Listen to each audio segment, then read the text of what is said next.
They're like, hey man, we should like definitely do this thing. If not, that might happen. If not, then that might happen. If not, then that might happen. Then that would really be bad. And it's just spiraling. And it's like, this voice isn't me. I don't believe any of the things this voice is saying. And so it's a very deep process, because then you're going, well who am I?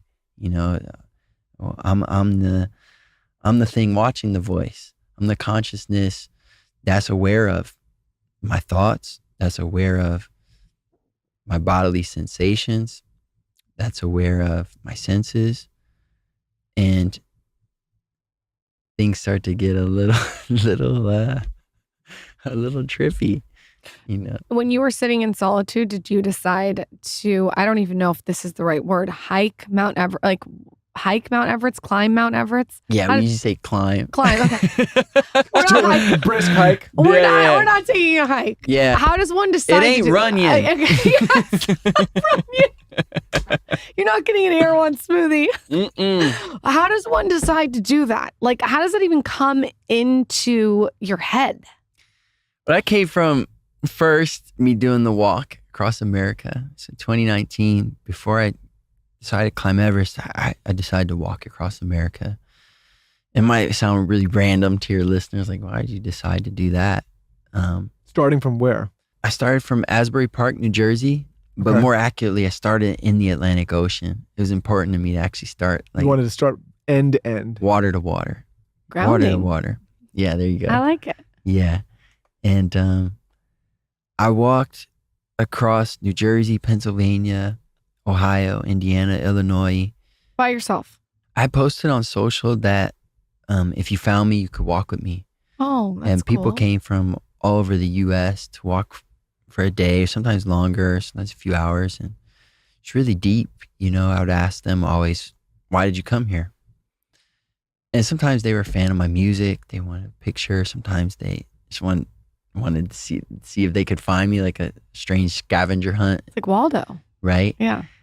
But sometimes they came because they had no one else to talk to. Yeah. You know, they were high school seniors who didn't know what was next. They were professionals who felt trapped under their own success. They were soldiers who had seen killing and who had killed. And so we would walk together, healing in our own ways. I walked across Missouri during a heat wave. I walked across Kansas. I walked into Colorado. I could just see the Rocky Mountains on the horizon. Went, pain shot up my left leg. And I heard a sound I didn't want to hear. That was shh. Oh, shit. And I realized a poisonous rattlesnake just bit me. Oh. So long story short, man, I was in the hospital 5 days. My leg swelled to the size of an elephant trunk. I went. What did you do? What was when that first happened? Did you know what to do to stop the spread of that poison? Call 911. Yeah. Call 911, and so we did. And I asked dispatch because I felt the poison going through me, and I felt myself fading out. Oh, that's scary. So it was scary for sure. I asked dispatch, "Am I gonna die?" And the voice on the other end of the phone said, "I don't know, sir." So I spent 5 days in the hospital, and then I couldn't go back. You know, I had to heal. My leg was jacked up.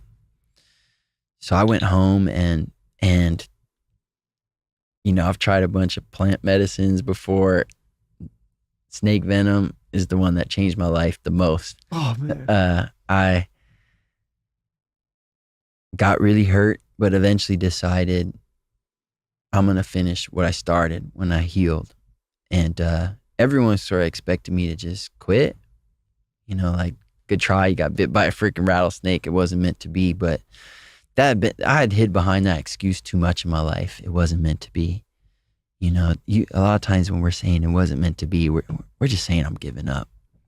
And I didn't want to, like, it was a serious moment in my life. The only way for me to become the version of me I wanted to be, to get to the next chapter, I had to go finish the walk. I had 1,000 more miles. There wasn't a podcast I could listen to. There wasn't like a piece of advice a friend could give to me. There wasn't a book I could read. Like, I had to do it. So I went back, and you asked me about Everest. I started to walk and I got to those Rocky Mountains and I went up them after the snake bite and I went down. I got to the other side and I felt like I had a cape on my shoulders. I'm like, that fucking snake couldn't stop me. Nothing could stop me. I can do anything. And I started to dream about Everest.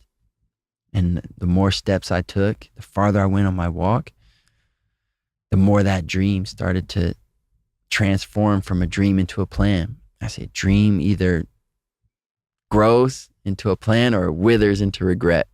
And so by the time I jumped in the Pacific Ocean, I already had a kind of a plan on what was next, and that was to climb the big one. How many days in total? Yeah, how long does it take to walk the entire United Minus States? the the time to recover. The whole time you're saying, I'm like, well, how long does the whole time if you disregard the snake bite? How long's the whole thing? If you disregard the snake bite, 5 months. 5 months and a week. Fuck. And when you I thought it was gonna be much longer. Do you want to know how bad at geography I am, Mike? You thought it was gonna be 4 days. 10 days. Nah, that's in a car. That's in a car. You could do it in 10 days. Listen, he didn't marry me for geography. Hey. Okay. One time I took her to Atlanta. Mhm. And she's like, "We're in New Jersey." I'm like, "Wait." I'm like, "No, wrong." I do other things. What, when you decide to make this decision, goes into the preparation to not hike, climb Mount Everest?